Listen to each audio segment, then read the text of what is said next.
blends together with the theory called post-structuralism. And here is a post-structuralist who was an earlier structuralist, and his name is Roland Barthes, and he's famous for his essay, The Author is Dead. So through this essay, he rejects the agency of the author, and through this attempt, he is actually making a move from structuralism to post-structuralism. The concept, the author is dead. By this, Roland Barthes, he means that the author does not have the sole priority or the sole on ownership about the literary work. He is merely a passive person, and he cannot be projectified or he cannot be glorified throughout the literary work. Then comes Jacques Derrida. He tries to associate literature with post-structuralism. So each of these post-structuralist thinkers, they have a different platform or medium to connect it with post-structuralism. For Jacques Derrida, um, he has close association between literature and post-structuralism. And moving on to Jacques Lacan, who is famous for his contribution to the theory of psychoanalysis. So he combines psychoanalysis and post-structuralism.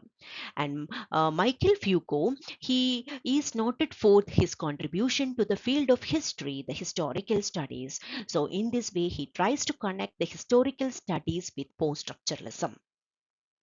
Next, we have Julia Kristeva, who clearly blended the linguistics and psychoanalysis. Yes, so we have seen the various aspects and the meaning of post-structuralism, especially when we trace the origin. Now it is time to introduce the major proponent of post-structuralism, who is none other than a French philosopher by the name Jacques Derrida. His name is closely associated with post-structuralism, and he has also developed another aspect called deconstruction, which is a semiotic analysis. Semiotic means it is a study of semiotics is a study of signs. Signs means words, and here he keeps on analyzing the words in a different way, and we call his practice as deconstruction, which is a semiotic analysis. Even when we studied Saussure, he has also made a semiotic analysis called structuralism, which entirely rests on the structure or the framework of structure. But here he denies the existence of structure because he is a post-structuralist thinker, and he questioned the assumptions of the Western philosophical tradition and Western culture. So it is clear that this kind of all the kind of binary oppositions take its roots from the Western philosophical tradition as well as the Western culture. It is both these as tradition that gave overemphasis on the binary oppositions. So, as such, he questioned the basic assumptions and notions of the Western culture. And in the view of Jacques Derrida, Western culture resulted from binary oppositions. So he rejected the binary oppositions and he rejected Western culture too. Then he articulated deconstruction. According to Jacques Derrida, deconstruction is an approach to find out the multiple possibility of meanings from a literary text. A text is gifted with multiple meanings, and he tries to elicit the multiple meanings out of a literary text. So here lies the significance of deconstruction.